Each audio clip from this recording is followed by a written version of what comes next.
Let's talk about two rookie coaches. Entering this season, the Texans and the Colts, ton of questions about the future. So they change head coaches in both regimes, and both these teams were ranked in the bottom three of the AFC in terms of their chances to make the playoffs with less than a 20% chance. But both teams have exceeded expectations, setting up a winner-take-all game Saturday on ESPN and ABC. The winner clinches a playoff spot while the loser is eliminated. And back here with Mina and Hawk, how impressive is what these two rookie head coaches have done in Indy and Houston? If not for Kevin Stefanski, who I have to mention because Hawk's on this show with me and he'd be screaming if I didn't mention his name also, this might be the Coach of the Year Bowl, right? It really does feel like it because both of these guys have just been outstanding. D'Amico Ryans turning around not just the performance of an organization that was 11-38-1 in 3 years before he became head coach, but also the culture that you see in place there. Also appears to have nailed his hires. Bobby Slowick, the offensive coordinator, has done a fantastic job with C.J. Stroud. That defense is improving. And then for Steichen, on the other side, adversity is the word that comes to mind. Losing the rookie quarterback, Anthony Richardson, so early in the season. If you've watched the Colts, they're not winning because of their quarterback. No disrespect to Gardner Minshew. He's been a serviceable backup, but they're an extremely well-coached team, and they're winning games anyways, and I think he deserves a ton of credit for what they've done.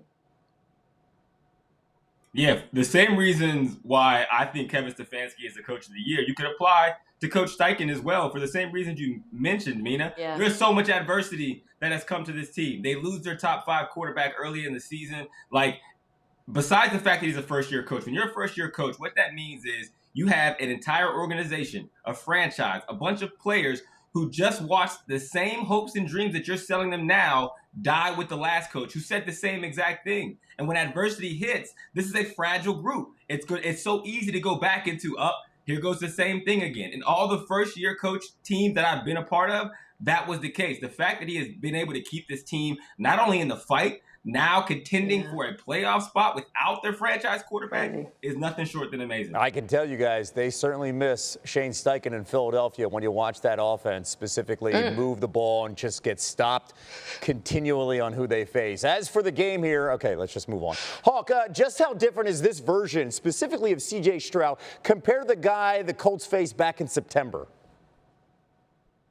Yeah, a big reason why D'Amico Ryans has been so successful is because we know they got the right guy in C.J. Stroud. The first time they played him, it was kind of his coming out party. He had a pretty good game, but he is doing things a lot different. There is just certain experience that you cannot get in a meeting room. And the fact that he has had a whole season under his belt and he has matured to the point where now he plays closer to an all-pro than he does a rookie by doing things like not being rattled by the pressure like he was in the first game. He's also not bored with the check down. He is going to take whatever play is there and understands that their time will come. Besides the fact he can make all the throws, he's using his legs a lot more. What they're going to have to face in C.J. Stroud is someone that is not only just confident, he knows that he can make the play, and he gets better as the game goes on, and that wasn't the case in their first game. They look like a completely different team when he went down with that concussion. Then he comes back, and he's been outstanding. Let's flip it to the Texans' defense here, Mina.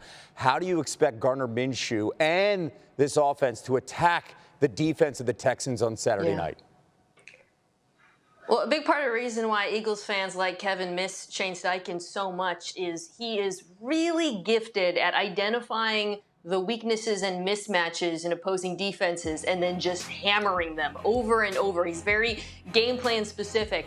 And I think while this Texans defense has improved a lot, they're especially stout against the run. They are vulnerable to pass plays with run action, which is something that Shane Steichen loves to call in Indianapolis. He's called one of the most prolific RPO offenses next to Philadelphia this year, and the Colts run play action at the 8th highest rate in the NFL. Texans defense gives up the most yards per play to play action in the league, so don't be surprised if you see a lot of that in this game because Shane Steichen knows what works. It's win or go home. It's very simple. Injuries playing a huge role, especially in Week 18. And let's talk about that offensive line here, Shefty. What more can you tell us about Indy?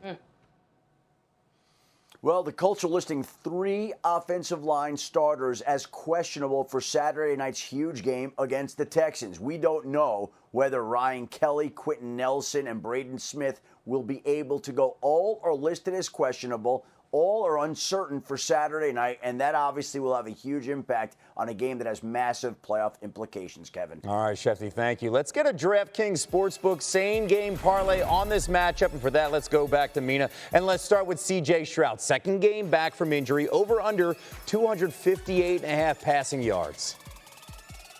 It's a high bar. It's one he cleared last time they played. I think he'll clear it again. This Colts defense, very static. Cover 3. They play a ton of cover 3. C.J. Stroud shreds cover 3. I think he'll do it again. Okay, Jonathan Taylor, he ran for 96 yards last weekend in the win over the Raiders. Yeah. Over under 71.5 on the ground for the Colts running back this week. A little nervous about this one, but I'm going to go under. Part because what I was talking about earlier with the matchup. Texas' run defense is very good, and Shane Steichen won't be stubborn and just lean into the run if it's not working. I think he'll call short passes, play action, the RPOs instead. All right, we love offense. Let's see how this plays out Saturday night. Let's talk point totals. Over under 47.5 points scored in this one. I'm going over here. The Colts have cleared their overs on points 11 times this season. I think both of these offenses have advantages matchup-wise against both of these defenses. So it should be an exciting game, especially, of course, with C.J. Stroud back in the mix, slinging the pill. And keep in mind, these two teams combined for 51 points back in week 2. The Colts won 31-20. Mina, thank you so much.